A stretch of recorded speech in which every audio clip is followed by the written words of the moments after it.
Hi, tasty കേരളയിലേക്ക് ഏവർക്കും സ്വാഗതം. ഇന്ന് ഈ വീഡിയോയിലൂടെ സ്വാദിഷ്ടമായ രീതിയിൽ പോത്തിറച്ചി എങ്ങനെ പാചകം ചെയ്യാമെന്നാണ് ഞാൻ പരിചയപ്പെടുത്തുന്നത്. നിങ്ങൾക്ക് ഈ വീഡിയോ ഇഷ്ടമായെങ്കിൽ ലൈക്ക് ചെയ്യുക, ഷെയർ ചെയ്യുക, സബ്സ്ക്രൈബ് ചെയ്യുക. ഇതിനുവേണ്ടി ഇന്ന് നമ്മളിവിടെ എടുത്തിരിക്കുന്നത് 1.5 കിലോ പോത്തിറച്ചിയാണ്. നന്നായി കഴുകി വൃത്തിയാക്കി ഇറച്ചിയിൽ ആവശ്യത്തിന് ഉപ്പും 1 ടീസ്പൂൺ മഞ്ഞൾപ്പൊടിയും കറിവേപ്പിലയും ചേർത്ത് നന്നായി തിരുമ്മി യോജിപ്പിക്കണം.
ഒരു 10 മിനിറ്റിന് ശേഷം 5 ടേബിൾ സ്പൂൺ മല്ലിപ്പൊടിയും 3 ടേബിൾ സ്പൂൺ മുളക് പൊടിയും ഒരു ചീനച്ചട്ടിയിൽ നന്നായി ചൂടാക്കി ഇറച്ചിയിൽ ചേർത്ത് തിരുമ്മുക.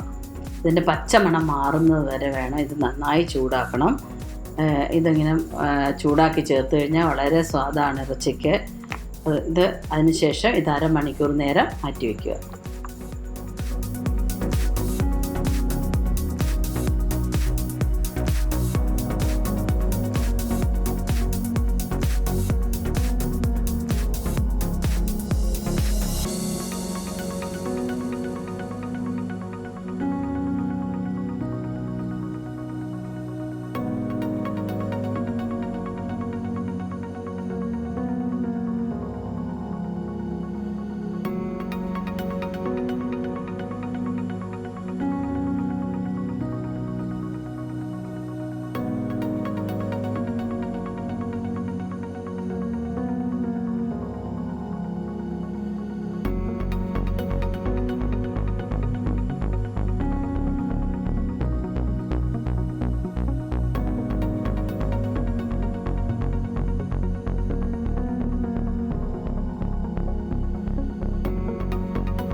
അടികട്ടിയുള്ള ഒരു ചീനച്ചട്ടിയിൽ വെളിച്ചെണ്ണ ഒഴിച്ച് നന്നായി ചൂടായതിനു ശേഷം 1 കപ്പ് തേങ്ങാക്കൊത്ത് ചേർത്ത് ഒന്ന് വഴറ്റുക. നന്നായി വഴറ്റണം. അത് ഏകദേശം ചെറിയ കളർ മാറി വരുമ്പോൾ ഒരു 350 ഗ്രാം ചെറിയ ഉള്ളി അരിഞ്ഞത് ആണ് ഇവിടെ ഞാൻ എടുത്തിരിക്കുന്നത്. അത് ചേർത്ത് ഒന്ന് വഴറ്റുക. അതിലേക്ക് നമ്മൾക്ക് കുറച്ച് കറിവേപ്പില ഇടാം.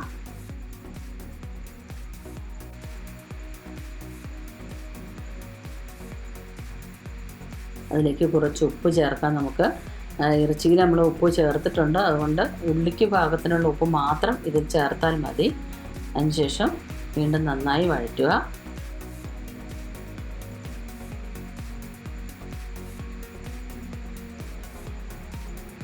ഇതിലേക്ക് നമുക്ക് ഒരു കഷ്ണം ഇഞ്ചി അരിഞ്ഞത് ചേർത്ത് ഒന്നുകൂടി വഴറ്റാം. നമ്മൾക്ക് ഇതിലേക്ക് വീണ്ടും നമ്മൾ ഒരു കഷ്ണം ഇഞ്ചിയും 1 കൂടം വെളുത്തുള്ളിയും അരച്ചതാണ് ഇപ്പോൾ ചേർക്കുന്നത്. അതുകൂടി ചേർത്ത് കൊടുക്കണം. അതിനുശേഷം നന്നായി വഴറ്റുക. അതിനുശേഷം നമ്മൾ ആദ്യം ചൂടാക്കിയ മുളകും മല്ലിപ്പൊടിയും ആദ്യം എല്ലാം ചേർത്തിട്ടുണ്ടായില്ല, കുറച്ച് മാറ്റി വെച്ചിട്ടുണ്ടായി. അത് ഇതിലേക്ക് ചേർത്ത് ഇളക്കുക.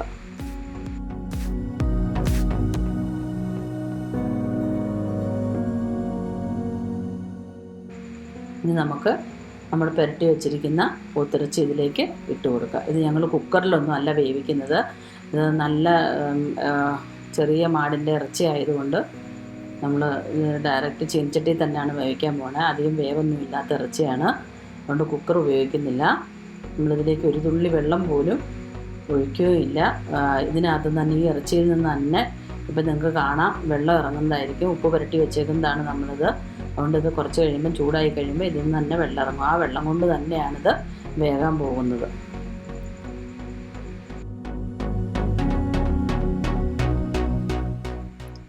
ഇതിലേക്ക് നമ്മൾ കറിവേപ്പിലയും ഇഞ്ചിയും വെളുത്തുള്ളിയും ഒക്കെ ചേർത്തിരിക്കുന്നതുകൊണ്ട് അത് ഒത്തിരി കൊളസ്ട്രോളിനൊക്കെ ഒത്തിരി നല്ലതാണ്, കൊളസ്ട്രോൾ വരാതിരിക്കാൻ. അതുകൊണ്ടാണ് നമ്മൾ ഇഞ്ചി, വെളുത്തുള്ളി, കറിവേപ്പില, നല്ലോണം കറിവേപ്പില ചേർത്താൽ അത്രയും നല്ലതാണ്. കറിവേപ്പിലയ്ക്ക് കൊളസ്ട്രോളിനെ കുറയ്ക്കാനുള്ള കഴിവൊക്കെ ഉണ്ട്.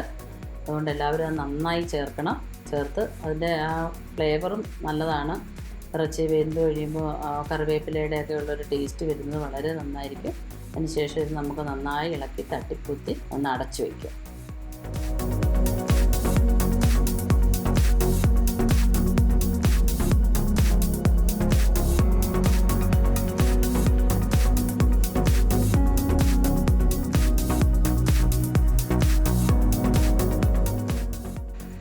ഇനി നമുക്കൊന്ന് തുറന്ന് നോക്കാം. ഇതിലേക്ക് ഇളക്കി നോക്കാം. കണ്ടോ, വെള്ളം ഇറങ്ങിയിട്ടുണ്ട്. വെള്ളം ഇറങ്ങി തുടങ്ങിയിട്ടുണ്ട്. ഒന്നുകൂടെ ഒന്ന് ഇളക്കി നന്നായിട്ട് വീണ്ടും ഒന്ന് ഇളക്കിയിട്ട് നമുക്കൊന്നുകൂടെ അടച്ച് വെച്ച് വേവിക്കാം.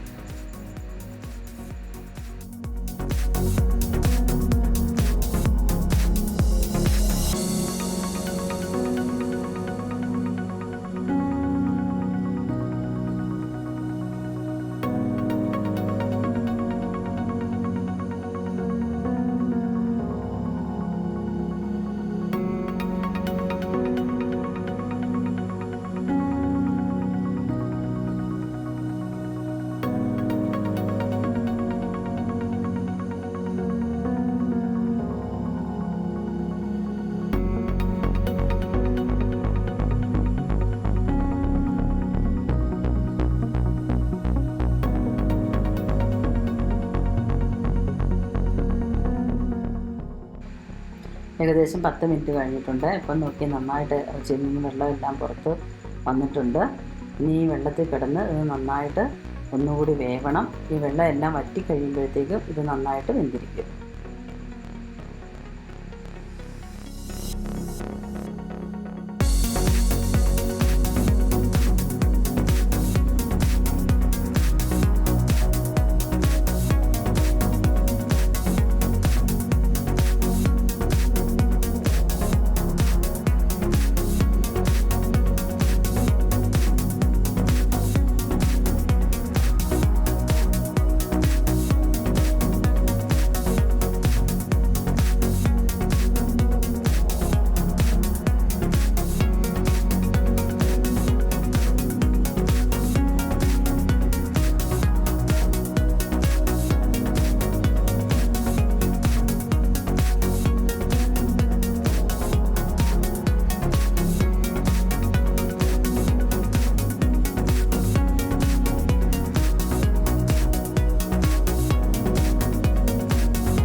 ഇനി നമുക്കൊന്ന് അടച്ച് വെച്ച് വേവിക്കാം.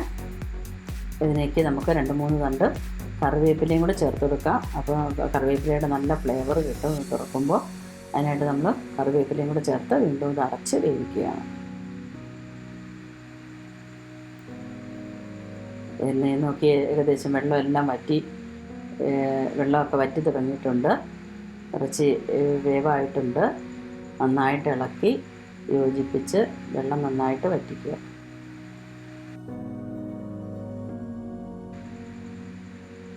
ഇനി ഇതിലേക്ക് നമുക്ക് അല്പം കുരുമുളക് പൊടിയും ഗരം മസാലയും ചേർക്കേണ്ടതുണ്ട്. കുറച്ച് ഗരം മസാല, വീട്ടിൽ പൊടിച്ചു വെച്ച ഗരം മസാലയാണ് ഞാനിവിടെ ചേർക്കാൻ പോകുന്നത്.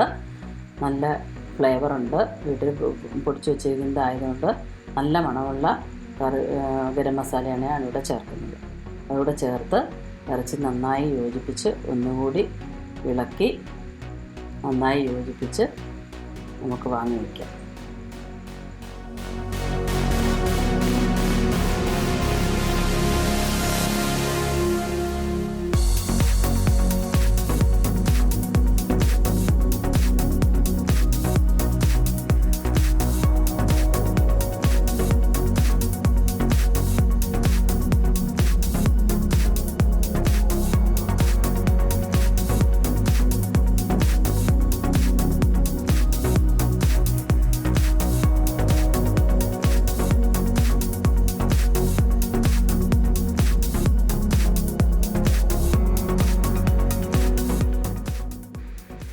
ഇതിന് ശേഷം നന്നായിട്ട് ഇളക്കി ഇത് ഒന്നുകൂടി നന്നായിട്ട് വരണ്ട് വരുമ്പോൾ നമുക്കിത് സെർവ് ചെയ്യാനായിട്ട് എടുക്കാം.